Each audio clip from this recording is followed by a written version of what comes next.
ओम शांति। हम सुन रहे हैं राजयोगी जीवन की आधारशिला ब्रह्मा भोजन। आज सुनेंगे ब्रह्मा कुमारी डॉक्टर निर्मला दीदी के विचार। परमात्मा को स्वीकार करवाने से भोजन प्रसाद बन जाता है। परमात्मा को स्वीकार करवाने से भोजन प्रसाद बन जाता है। दीदी जी से प्रश्न किया, दीदी ब्रह्मा भोजन योगी जीवन का आधार कैसे है?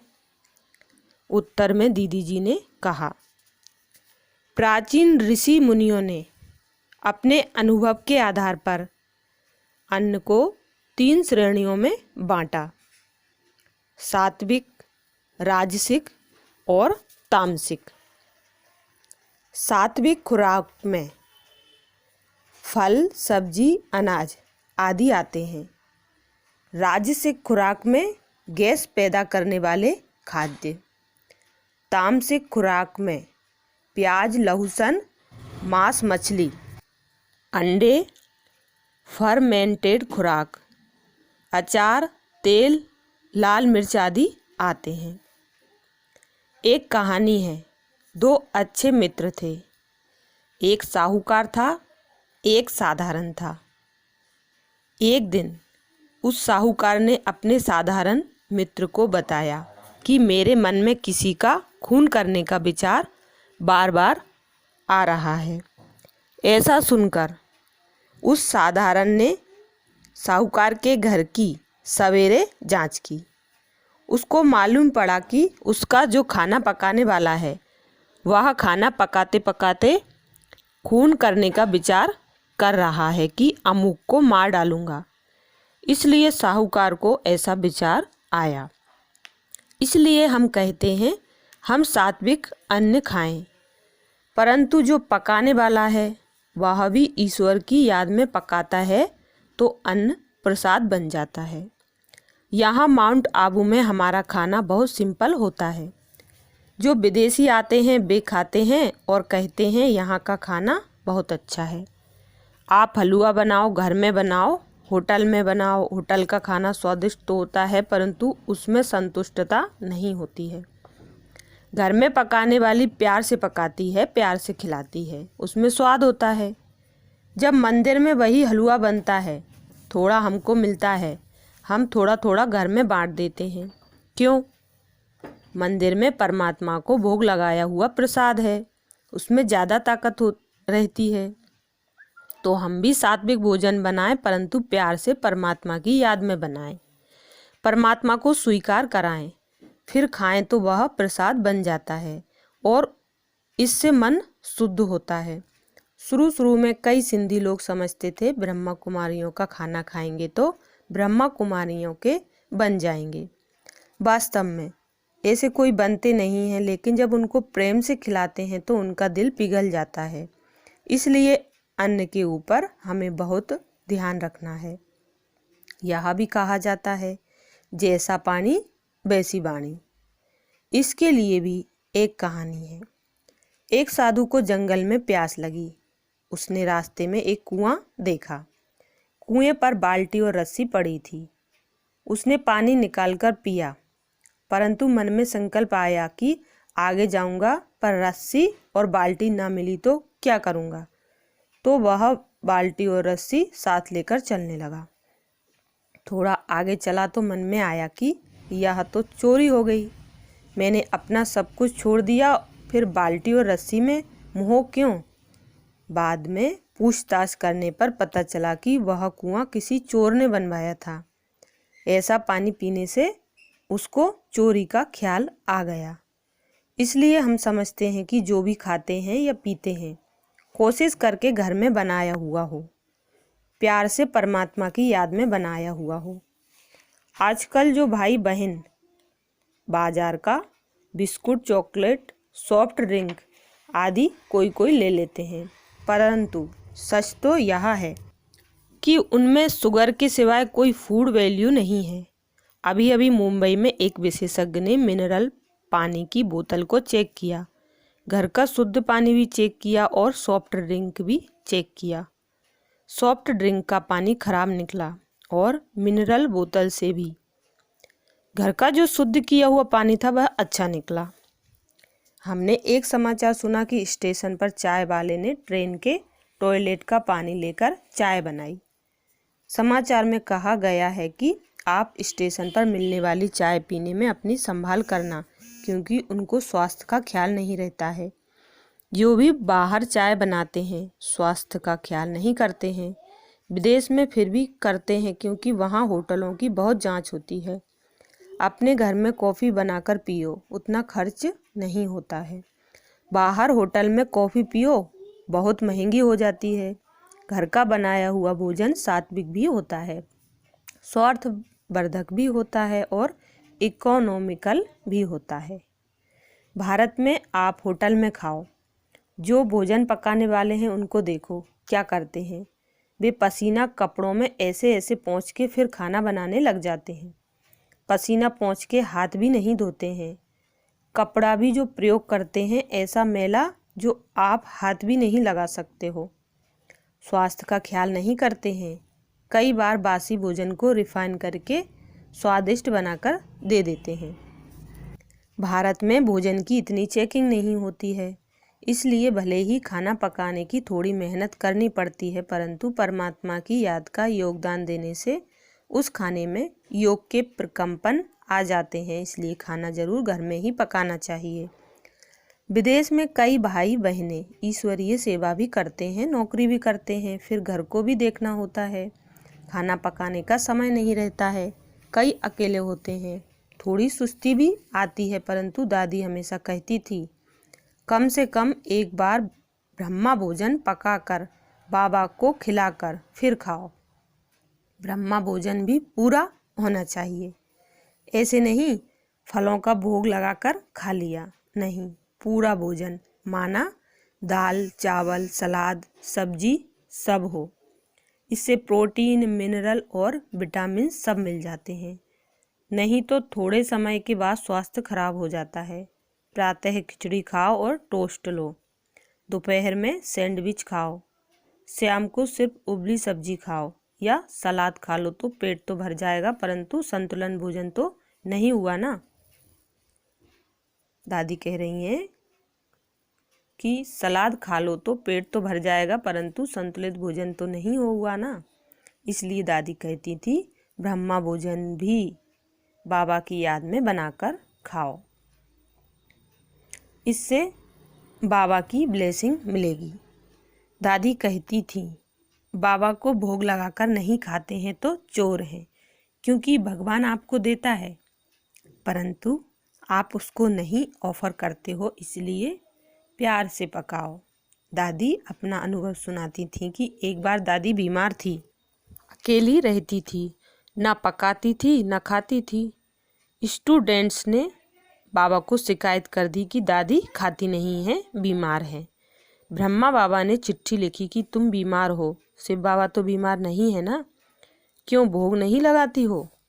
इसलिए फिर दादी या तो खुद बनाती या रोटी सब्जी किसी माता के द्वारा बनवाती थी, भोग लगाती थी और खाती थी। विशेष फॉरेनर्स को दादी जानकी कहती थी कि जो मधुबन में बनता है वही भोग आपको बनाना है। विदेश में तो बिस्कुट केक आदि बनाकर भोग लगाते हैं। दादी कहती थी मधुबन में जैसे बनाते हैं वैसे बनाओ। वहाँ जो भोग बनाते हैं उसमें समय भी लगाते हैं और योग में भी बनाते हैं, उसमें योग का ज़्यादा प्रभाव होता है। इसीलिए दादी सेंटर पर बनी हुई चॉकलेट की टोली नहीं लेती थी। शिव बाबा ब्रह्मा बाबा चॉकलेट की टोली कभी लेते नहीं थे। मशीन से बने हुए बिस्कुट चॉकलेट ब्रेड और घर में योग के वाइब्रेशन से बनी चीज़ें, उनमें फ़र्क होता है। इसलिए ज़्यादातर सेंटरों पर विदेश में भी घर में ब्रेड बनाते हैं। प्रश्न किया दादी जी से, दीदी बाबा के समय सेवइयाँ जो हाथ से बनती हैं वही खाते थे, आजकल बाजारी सेवइयाँ या पास्ता ये सब चीज़ें खानी हैं या नहीं खानी हैं।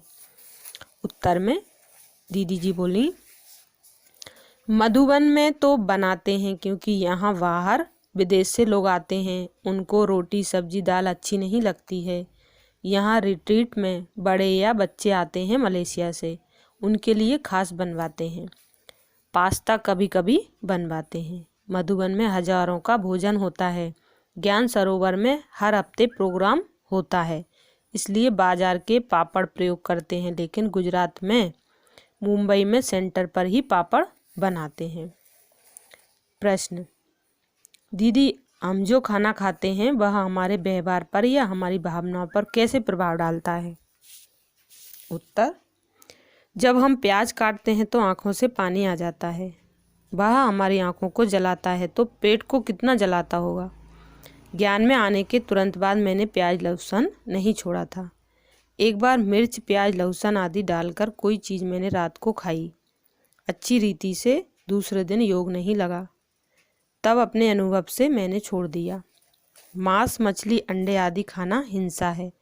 हमारा जो शरीर का सिस्टम है वो शाकाहार के अनुकूल है। शेर बाघ आदि के दांत पैने होते हैं जिनसे मांस कट सके। उनके पंजे और नाखून तीखे होते हैं जो शिकार को मार सकें। हमारे दांत भी शाकाहार के हिसाब से हैं। शाकाहारी भोजन को हजम होने में कम समय लगता है, मांसाहारी भोजन को हजम होने में ज़्यादा समय लगता है। जो रात को मांसाहार करते हैं उनका पाचन तंत्र सारी रात चलता रहता है। पेट को आराम नहीं मिलता है, दिमाग को भी आराम नहीं मिलता है। सुबह उठते हैं तो तरोताज़ा महसूस नहीं कर पाते हैं। हम शाकाहारी 6 घंटे सोते हैं और तरोताज़ा उठते हैं। रात्रि को 10 बजे सोकर प्रातः 4 बजे उठ सकते हैं। जो देर से भोजन खाते हैं, भारी खाते हैं, अमृत वेले उनका योग ठीक नहीं लगता है। कई लोगों की गलत मान्यता है कि मांसाहारी ज़्यादा स्वस्थ रहते हैं, इसलिए कि मांस में ज़्यादा प्रोटीन है। कई डॉक्टर सलाह देते हैं कि आप चिकन और सूप खाओगे तो आपका हीमोग्लोबिन बढ़ेगा, परंतु इंग्लैंड में शोध किया गया, वहाँ पर शाकाहारी भारतीय काफ़ी हैं और मांसाहारी भी हैं। देखा गया है कि शाकाहारी लोगों का दवा का बिल कम होता है, हॉस्पिटल में भी कम जाते हैं। मांसाहारी ज़्यादा बीमार होते हैं। मीट में फैट ज़्यादा होती है जिससे हृदय को तकलीफ हो जाती है। मांसाहारियों के पेट में यदि थोड़ी भी हड्डी रह जाती है तो कैंसर हो जाता है, इसलिए देखा गया है कि मांसाहारी ज़्यादा बीमार होते हैं। मलेशिया में एक माता ने मेरे साथ बहस शुरू की कि शाकाहारी ज़्यादा बीमार होते हैं। वह करीब मेरी उम्र की ही थी। मैंने पूछा, तुम ज़्यादा हेल्दी हो या मैं ज़्यादा हेल्दी हूँ? कहती है, आप हेल्दी दिखती हैं क्योंकि आप कुमारी हैं, शादी नहीं की है, कोई चिंता नहीं है। मैंने कहा, ऐसा नहीं है, वेजिटेरियन ज़्यादा हेल्दी होते ही हैं। मैं सारी ज़िंदगी शाकाहारी रही हूँ। आज 85 की उम्र में भी सारे विश्व में सेवार्थ भ्रमण करती हूँ। हमारे यज्ञ की कई दादियों ने 80 साल से ज़्यादा आयु में शरीर छोड़ा।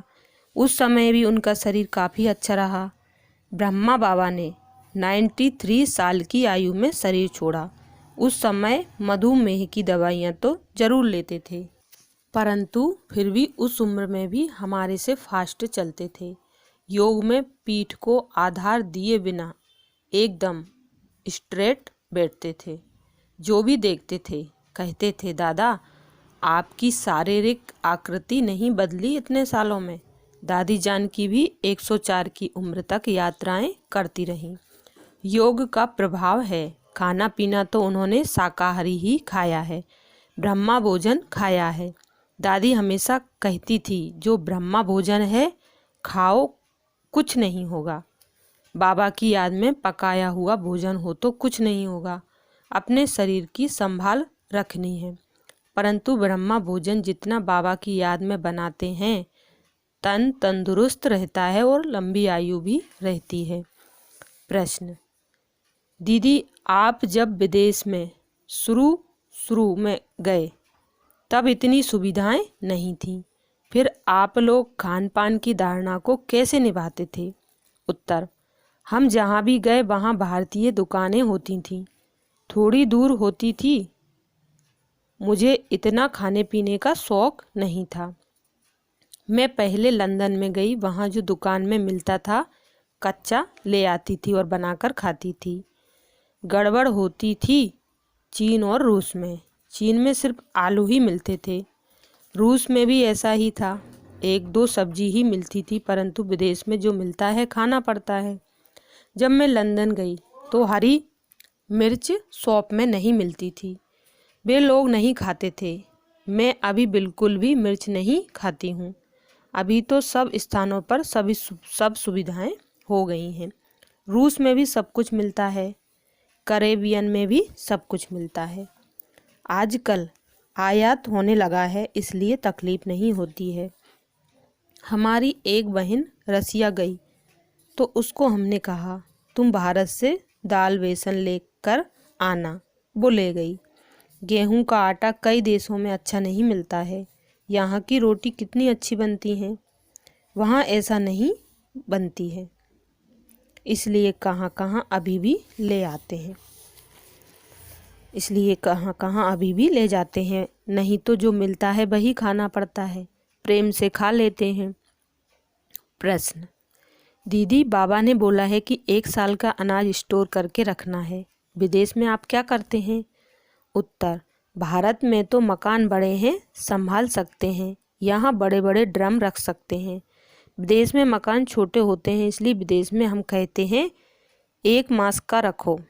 सन 2000 में वार्निंग मिली थी कि सारे विश्व में सब गड़बड़ हो जाएगी, कंप्यूटर नहीं चलेंगे, इंटरनेट नहीं चलेगा।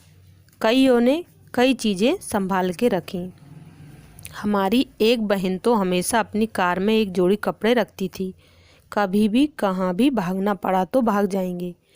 कईयों का अनाज खराब भी हो गया, इसलिए हम कहते हैं ज़्यादा नहीं, जितना ज़रूरी है उतना रखो। प्रश्न, दीदी भारत में कई बार सुनते हैं कि भोजन की चीज़ों में काला जादू कर देते हैं, ऐसे नेगेटिव वाइब्रेशन से बचना है तो क्या करें? उत्तर, योग करना है। हमने तो यहाँ तक सुना है कि किसी बहन को पढ़ने के लिए पत्र आए और पढ़ते ही वह अपना सब बिल्कुल भूल गई। एरोप्लेन में भी सुना है कि बाजू में बैठा व्यक्ति दवाई डाल देता है और यात्री बेहोश हो जाता है, फिर उसको लूट लेते हैं। क्या क्या करते हैं, इसलिए हमारा योग अच्छा होना चाहिए। खान पान में योग से अपनी रक्षा करनी है। अच्छा, ओम शांति।